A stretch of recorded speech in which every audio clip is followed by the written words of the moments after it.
प्रणाम सभी को। एक बार फिर से स्वागत है आपका हमारे YouTube चैनल पर। आज हम बात करेंगे आचार्य प्रशांत द्वारा लिखी हुई 10 सूत्र डर को जीतने के सेकंड चैप्टर की। टाइटल है डर कैसे दूर करें। प्रश्नकर्ता प्रश्न करते हैं, आचार्य जी, रोजमर्रा के जीवन में डर प्रतीत होता है, इसे कैसे दूर करें? जैसे आप सब लोग भी पूरे दिन में जो भी काम करते होंगे उसमें डरा हुआ महसूस करते होंगे या फ्यूचर को लेकर डर रहता होगा। आचार्य प्रशांत, डर तो लक्षण है। डर तो ये बताता है कि मन ने किसी चीज को पकड़ रखा है, और जिस चीज को पकड़ रखा है मन स्वयं भी जानता है कि वह चीज स्थायी नहीं है। जब भी कुछ ऐसा पकड़ लोगे तो स्थायी नहीं है, नित्य नहीं है, जानते हो कि परमानेंट नहीं है, डर में जियोगे। डर का मतलब होता है ये विचार कि कुछ छिन जाएगा। डर का आशय होता है यह भाव कि तुमसे कुछ हट जाएगा, तुम छोटे हो जाओगे, और जो हट रहा है तुमसे वह इस हद तक भी हट सकता है कि तुम मिट ही जाओ। तो डर होता है हानि का विचार। गहराई से देखें तो डर होता है मिट जाने का, अर्थात मृत्यु का विचार। आपने अपनी पहचान इसके साथ जोड़ दी। जैसे बोतल रखी हुई है, बोतल के साथ आप अपनी पहचान जोड़ देते हो। आप कहते हो मैं वो जो इसका मालिक है, मैं वह जिसके हाथों में ये है। तो आपसे कोई पूछता है आप कौन हो, आप कहते हो बोतल का मालिक। आपकी परिभाषा ही अब बोतल से संबंधित हो गई, और ये बोतल चीज़ बाहर ही है। हमेशा यह आपकी थी नहीं, हमेशा यह रहने वाली नहीं है। एक दिन आपने इसको उठाया था, एक दिन छोड़ना भी पड़ेगा। सर पकड़कर बैठे हैं अभी, और पकड़कर ही नहीं बैठे हैं, इसके साथ अपना परिचय ही जोड़ दिया है, इसके साथ अपना नाम, अपनी पहचान ही जोड़ दी है। कहने लग गए हैं बोतल है तो हम हैं, बोतल नहीं तो हम नहीं। कोई पूछता है आप हैं कौन, तो आप कुछ नहीं बता पाते। आप बोतल को केंद्र में रखकर अपना परिचय देते हैं। आप कहते हैं मैं बोतल का मालिक। बोतल पहले आती है, मैं बाद में आता हूँ। और सामने बैठे हैं इतने सारे लोग, और बोतल चीज़ है बढ़िया, सबकी नज़र बोतल पर लगी पड़ी है। आप अच्छे से जानते हैं कि बोतल कभी भी छिन सकती है, कोई भी आएगा बोतल को ले जाएगा, और कोई और नहीं ले गया बोतल को तो भी वक्त तो इसको ले ही जाएगा। कोई बोतल ऐसी नहीं जिसको आप यूं छोड़ भी दें बिना छेड़े तो अनंत काल तक रखे रह जाए। उसका प्राकृतिक क्षरण होगा, समय हर चीज़ को खत्म करता है। आपने अगर किसी ऐसी चीज़ को पकड़ लिया है जिसे समय खत्म कर ही देगा, जिसे संसार और समाज कभी न कभी छीन ही लेंगे, तो नतीजा होगा डर।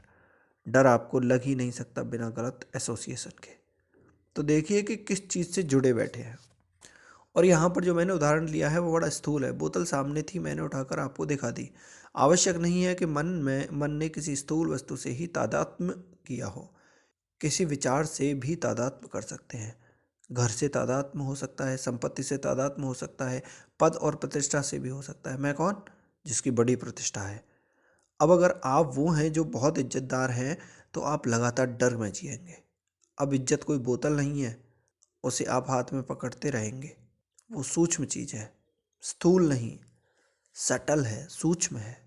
पर जो इज्जतदार हैं वो भी बहुत डर में जिएगा। कोई भी आकर के उसकी इज्जत छीन सकता है। कहीं कोई छींटे न मार दे, कुर्ता सफ़ेद है, हम इज्जतदार हैं। जो कुछ भी आप पकड़ेंगे वही आपको डर में धकेल देगा। डर में अगर नहीं जीना है तो गौर से देखिए कि किन चीज़ों से जुड़े हैं।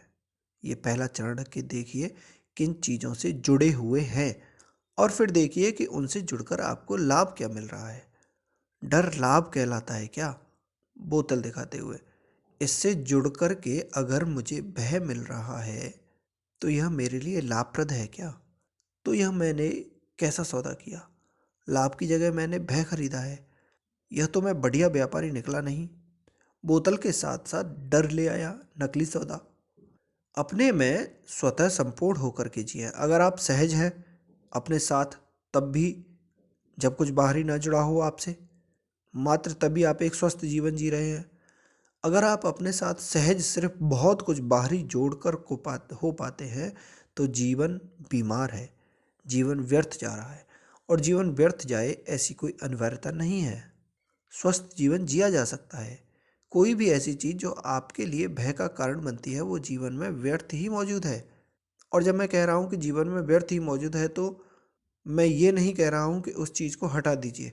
मैं कह रहा हूँ उससे आपकी जो आसक्ति है उसको हटा दीजिए।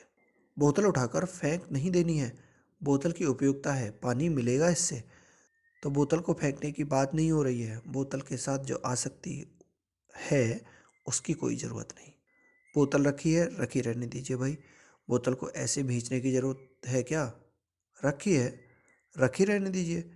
छिन तो वो तब भी जाएगी अगर आपने उसे मुट्ठी में भींच रखा है। मुट्ठी में भींच करके आप उसको कोई अतिरिक्त सुरक्षा तो दे नहीं पा रहे हो। तो इससे अच्छा है कि वो जहाँ रखी है रखे रहने दीजिए। आप अपने मन में मग्न मस्त रहिए। हमें कर्तव्य बड़ा प्रबल होता है। हम सोचते हैं कि अगर हमने किसी चीज़ को ज़ोर से पकड़ लिया तो हमने उसको ज़्यादा सुरक्षित कर लिया। नहीं, ऐसा बिल्कुल भी नहीं है। आप अगर गौर से देखेंगे, ईमानदारी से देखेंगे, तो आपको पता चलेगा कि कोई भी चीज़ आपके पकड़ लेने के कारण, आपकी ग्रिप के कारण और ज़्यादा सुरक्षित नहीं हो जाती। बल्कि ये ज़रूर हो सकता है कि उस चीज़ को पकड़ने के कारण आप असुरक्षित हो जाते हो। वस्तु तो सुरक्षित हुई नहीं, आप असुरक्षित हो गए। प्रश्नकर्ता: आचार्य जी, आपने बोतल का उदाहरण देकर समझाया कि भय ज्ञात वस्तु के छिनने का होता है, तो फिर अज्ञात भय क्या होता है? आचार्य प्रशांत: आप पूछ रहे हैं कि अभी मैंने कहा कि भय तब है जब बोतल हाथ में है। बोतल यदि हाथ में है तो पता तो है ना कि हाथ में है। तो बोतल नोन है, ज्ञात है। और फिर लग रहा है कि ये जो ज्ञात वस्तु है ये कहीं छिन न जाए। तो कह रहे हैं कि फिर अज्ञात का भय क्या होता है? अज्ञात का भय कुछ होता ही नहीं। अज्ञात का भय जिसे हम कहते हैं, सुनिए वो क्या होता है? वो है fear of the known coming to an end. ज्ञात के खत्म होने का भय। We like to live in the known. हम चाहते हैं कि हम ज्ञात में जिएं, क्योंकि उसमें हमें सुरक्षा, सिक्योरिटी का अनुभव होता है ना? आप जब ऐसी जगह जाते हैं जिस जगह को आप जानते हैं, या आप कोई ऐसा रास्ता लेते हैं जिससे आप परिचित हैं, तो कैसा अनुभव होता है? सुरक्षा, सिक्योरिटी का, है ना? हम नोन में जीना चाहते हैं, हम ज्ञात में जीना चाहते हैं। तो फिर जब भी कभी अंदेशा खड़ा होता है कि कुछ अज्ञात आ जाएगा, आप डर जाते हैं। अज्ञात से तो आप डर सकते ही हैं। अज्ञात से तो आप डर सकते ही नहीं, क्योंकि डरने के लिए विषय चाहिए। अज्ञात माने वह जिसका कोई विषय नहीं है। विषय अभी स्पष्ट ही नहीं हुआ, तो डर जो हमें लगता है वो अज्ञात का, अननोन का कभी नहीं लगता। डर हमेशा हमें यही लगता है कि कहीं ये जो मेरा ज्ञात दायरा है, मुझे इससे बाहर न जाना पड़े। छोटे बच्चे को डर लगता है कहीं मुझे अपने घर से बाहर न जाना पड़े। घर ज्ञात है, नोन है, बाहर अननोन है। वहाँ कुछ भी हो सकता है, मुझे क्या पता क्या हो सकता है। बाहर क्या है मुझे पता नहीं, पर भीतर मुझे पता है कि बड़ी सुविधाएं हैं। भीतर मुझे पता है कि कोई चुनौती नहीं। भीतर जो कुछ है वो पुराना है, बासी है, जाना हुआ है, और मुझे उसकी आदत लग गई है। मुझे लत लग गई है कि घर के भीतर रहने की। ये जो चार दीवारें हैं ये मुझे सुरक्षा देती हैं। घर में जितने लोग हैं उन्हें मैं जानता हूँ। मैं ये भी जानता हूँ कि मैं उनसे क्या कहूँगा और मेरी मांग पूरी हो जाएगी। बाहर, बाहर पता नहीं क्या हो। तो आदमी इसलिए अज्ञात से घबराता है। अज्ञात से नहीं, वो ज्ञात के अंत से घबराता है। डर कैसे दूर करें के चैप्टर में हमने जाना कि हमको किस चीज़ का डर है। जो हमारे पास होती है उसे खोने का डर हमें सताता रहता है। तो जो डर भी होता भी है वो ज्ञात का डर होता है, किसी अज्ञात का डर नहीं होता है। ऐसे ही हम नेक्स्ट चैप्टर पढ़ेंगे अगली वीडियो में। यहाँ तक बने रहने के लिए धन्यवाद। यहाँ तक बने रहने के लिए धन्यवाद।